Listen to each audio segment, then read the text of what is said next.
함께 찬송하시면서 새벽 기도에 시작하겠습니다. 250단장입니다. 나의 죄를 씻기는 예수의 피밖에 없네. 다시 정케하기도 예수의 피밖에 없네. 예수의 흘린 피 날 위해 하오니 귀하고 귀하다. 예수의 피밖에 없네. 나를 정케 하기는 예수의 피밖에 없네. 사죄하는 증거도 예수의 피밖에 없네. 예수의 흘린 피 날 위해 하오니 귀하고 귀하다. 예수의 피밖에 없네. 나의 죄 속하기는 예수의 피밖에 없네.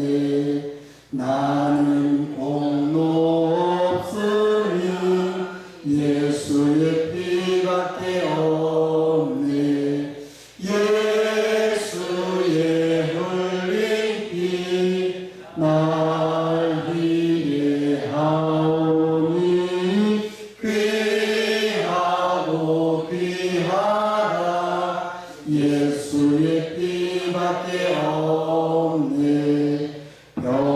평안함과 소망은 예수의 피밖에 없네. 나의 의는 이것뿐 예수의 피밖에 없네. 예수의 흘린 피 날 위해 하오니 귀하고 귀하다. 예수의 피밖에 없네. 영원토록 내 할 말 예수의 피밖에 없네. 나의 찬미 제목은 예수의 피밖에 없네. 예수의 흘린 피 날 위해 하오니 귀하고 귀하다. 예수의 피밖에 없네. 우리를 사랑하시는 사랑의 주 하나님, 하나님의 은혜를 생각할 때마다 감사합니다. 오늘도 주에서 구원을 받은 우리들이 그 은혜를 감사해서 이 새벽 시간에 기도의 자리로 나왔습니다. 오늘도 우리들 한 사람 한 사람을 주 하나님이 품어주시고 오늘도 우리에게 한량없는 은혜를 베풀어 주시옵소서. 늘 주의 보혈로 우리를 정결케 하셔서 이 땅 가운데 살아가는 하나님의 사람들이오니 구별된 백성으로 살아갈 수 있도록 은혜를 입혀 주시옵소서. 오늘도 찬송하며 기도하며 하나님의 생명의 말씀을 들으려 합니다. 우리의 귀를 열어주시고 생명의 말씀이 우리 귀에 들리게 해주시고 그 말씀이 우리에게 살아 역사하는 말씀 되게 해 주시옵소서. 주신 말씀을 마음에 담고 또 그 말씀대로 살아가려고 할 때 성령께서 감동시켜 주시고 그 말씀대로 살아가려고는 우리의 이 중심을 보시고 하나님이 때마다 도우시고 응답하여 주시옵소서. 예수님의 이름으로 기도드리옵나이다. 아멘. 오늘 우리에게 주신 하나님의 말씀은 누가복음 15장 8절에서 10절까지의 말씀입니다. 8절에서 10절까지 말씀을 교독으로 읽겠습니다. 어떤 여자가 10드라크마가 있는데 하나를 잃으면 등불을 켜고 집을 쓸며 찾아내기까지 부지런히 찾지 아니하겠느냐.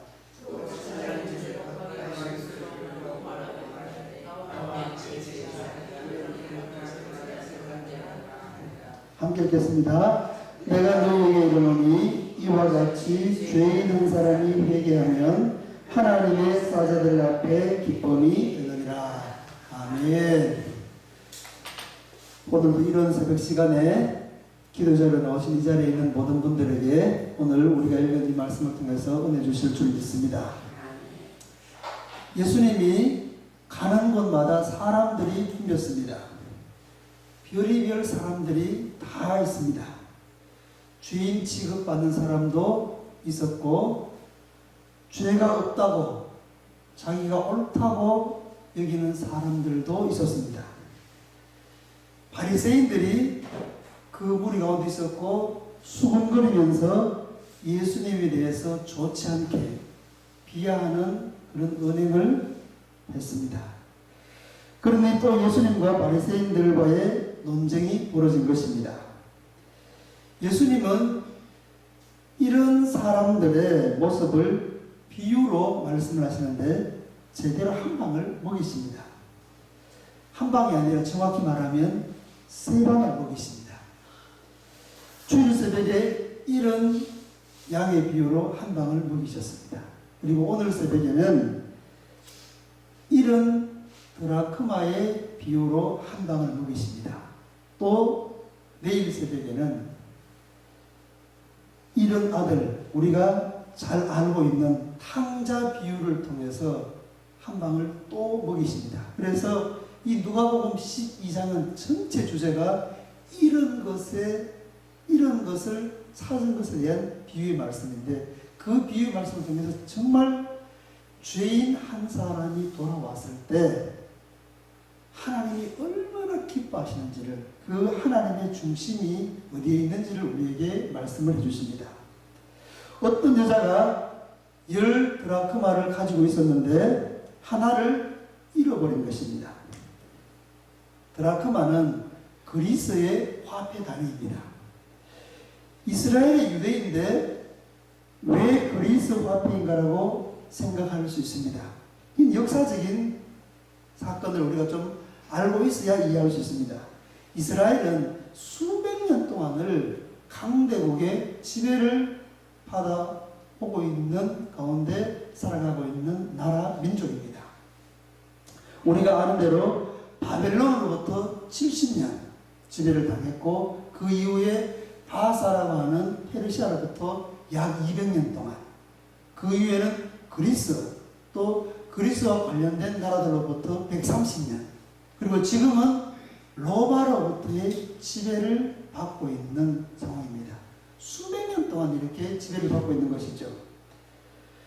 로마가 통치하고 있었지만 그리스 화폐가 등장하는 것을 보면 그리스의 영향이 아직도 남아있다는 것을 알 수 있습니다.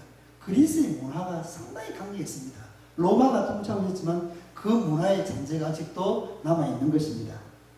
한 드라크마는 노동자 한 사람의 품삯이었습니다. 로마 화폐인 데나리온과 똑같습니다. 그래서 이 복음서에 보면은 데나리온도 나오고 드라크마도 나옵니다. 그 비용은 똑같습니다. 하루 품삯이 노동자 품삯이었으니 오늘로 말하면 10만 원에서 20만 원 정도, 그 정도의 품삯이었습니다. 유대인 사회 풍습에서는 결혼할 때 남자가 여자에게 사랑의 증표와 지참금의 형태로 드라크마 10개를 꿰어 머리에 둘렀습니다. 머리에 이렇게 두른다고 생각해요. 10개를 꿰어가지고 두르는 것입니다. 사랑의 증표로 사랑하는 아내에게 주는 것입니다. 드라크마 한 개의 무게는 4.3골라. 이 단위는 조금 전에 말씀드렸습니다만 로마의 데나리온과 똑같았습니다. 구슬이 10개이어도 꿰어야 5배입니다. 낱개로 흩어져 있으면 보배로서의 가치가 없어요. 드라크마가 10개여도 하나를 잃어버리면 하나의 가치를 잃어버리는 것이 아니라 10개의 가치가 손상되는 것입니다. 열은 이스라엘에서 특별한 의미가 있죠. 완전수입니다. 열에서 하나를 잃어버리면 불완전한 숫자가 되는 것이고 상품 가치도 완전 떨어집니다. 그리고 이것을 지금 누구로부터 받은 것입니까? 결혼하게 될 남편으로부터 사랑의 증표로 받은 것입니다. 그렇기 때문에 이것은 상당히 소중한 것이라는 거죠. 드라크마 10개를 뺀 것을 머리에 이렇게 둘러야 하는데 하나를 잃어버렸으니 머리에 두를 수가 없는 것입니다. 하나이지만 이것은 하나 이상의 가치를 가지고 있는 것이고 꼭 찾아야만 하는 것입니다. 사랑의 증표로 남편 될 사람으로부터 받은 것인데 하나를 잃어버렸으니 여러분이라면 찾겠어요? 찾겠어요? 찾아야죠. 그것이 어떤 것인데요? 당연히 찾죠. 눈에 불을 켜고서라도 찾아야 하는 것입니다. 드라크마를 잃어버린 여자는 오늘 말씀 보면은 등불을 켜고 집을 쓸며 찾아내기까지 부지런히 찾습니다. 찾을 때까지 찾는 것입니다. 왜 이렇게까지 찾는 것일까요? 소중하니까 찾는 것입니다. 그 무엇과도 바꿀 수 없는 것이 찾는 것입니다. 그렇게 열심히 찾고 찾다가 드디어 찾았습니다. 잃었다가 찾았을 때 그 기쁨을 어떻게 말로 다 표현할 수 있겠습니까? 그래서 드라크마를 찾은 자는 잃은 것을 찾은 기쁨에 감격해서 벗과 이웃을 불러서 즐기자입니다. 잔치를 벌이는 것입니다. 한번 생각해 보세요.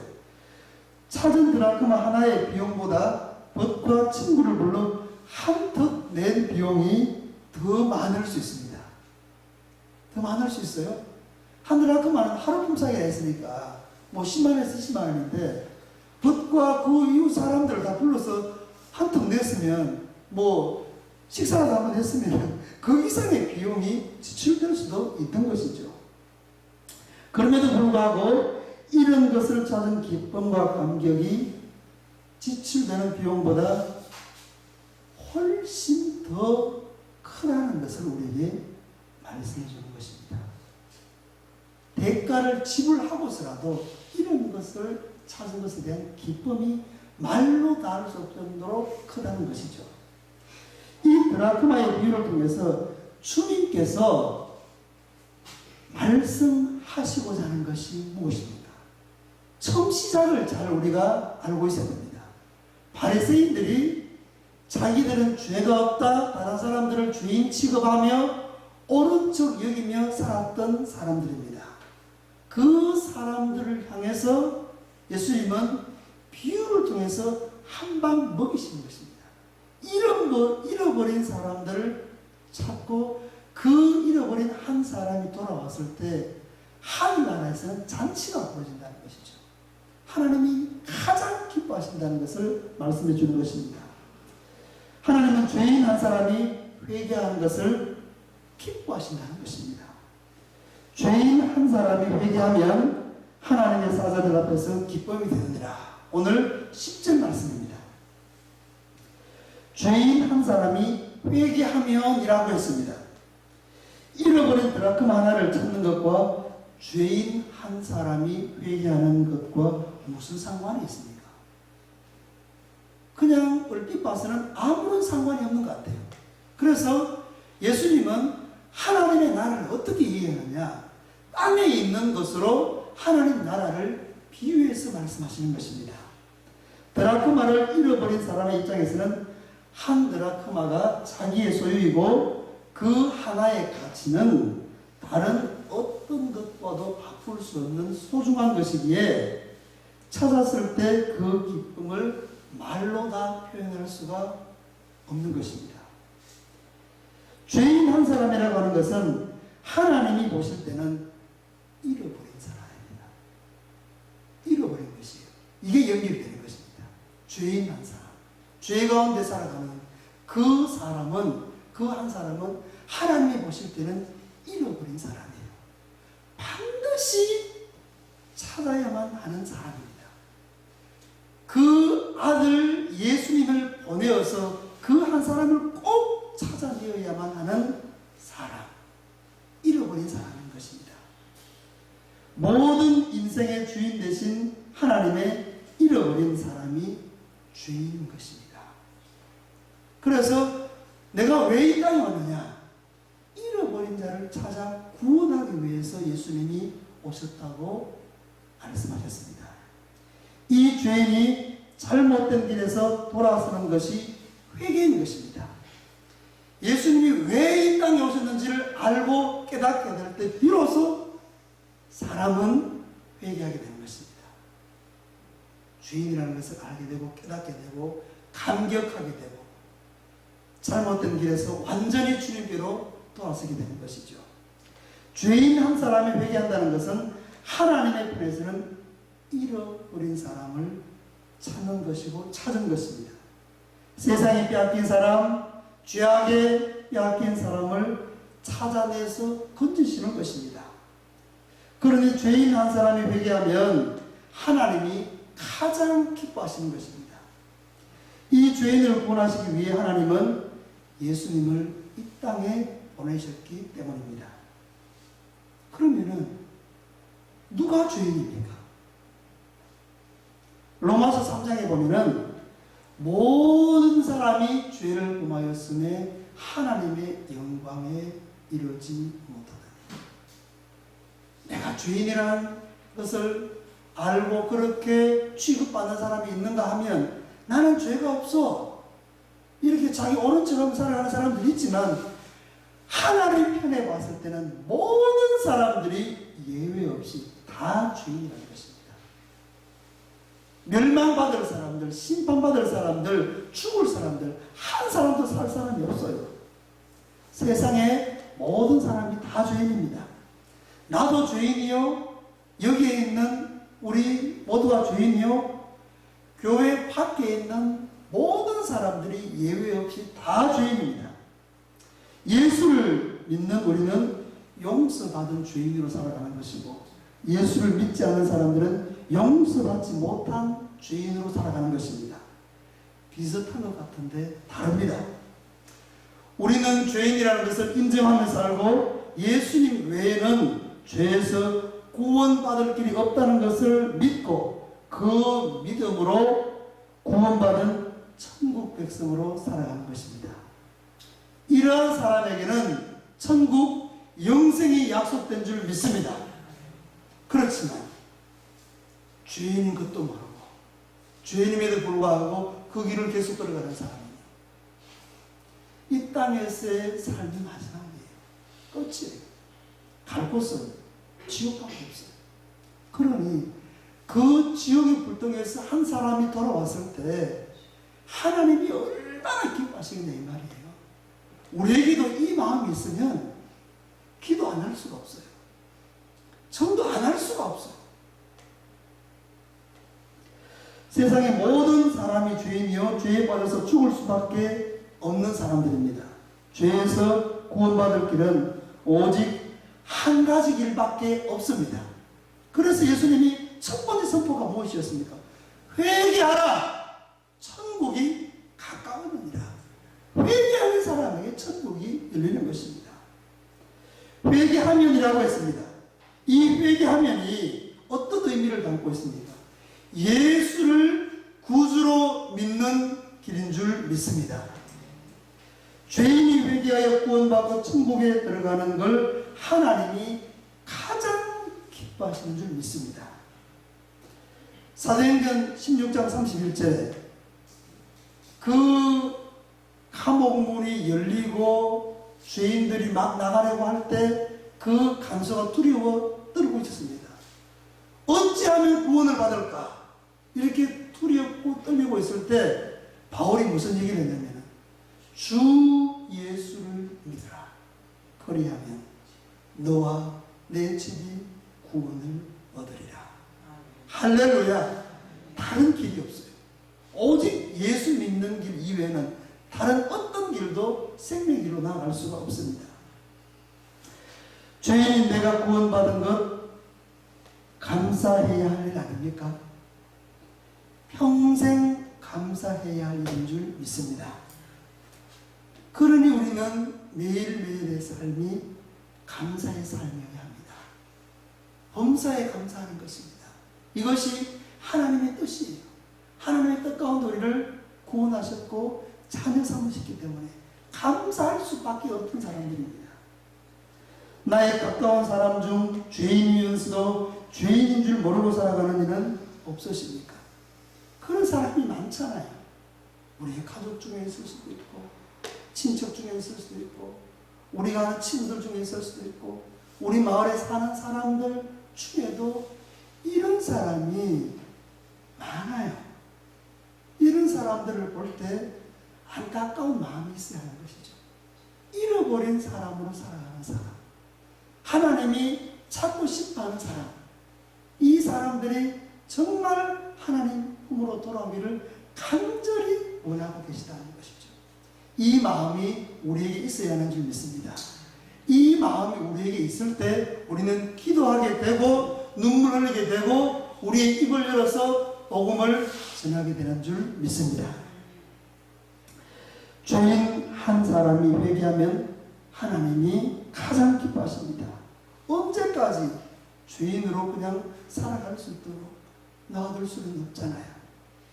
그 하나님의 마음으로 우리가 기도하는 사람이 될 수 있기를 축복합니다.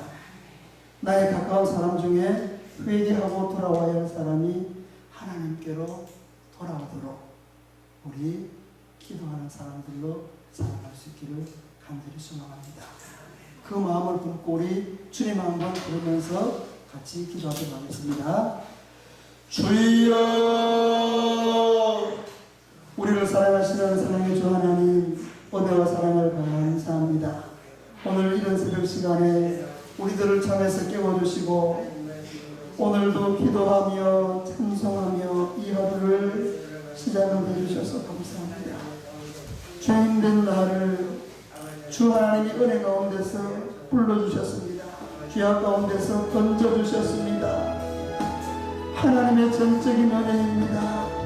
이 은혜 가운데 살아가는 나의 삶이, 매일매일의 삶이 은혜로 인해서 감사하는 삶이 되게 해주시고 찬송하는 삶이 되게 해주시고 하나님의 이름을 높이는 삶이 되게 하여 주시옵소서. 이 은혜가 있어서, 이 마음이 있어서 이 땅 가운데 살아가면서 주님을 알지 못하는 사람들 만날 때 주님의 마음으로 품게 하시고 기도하게 하시고 입을 열어서 복음을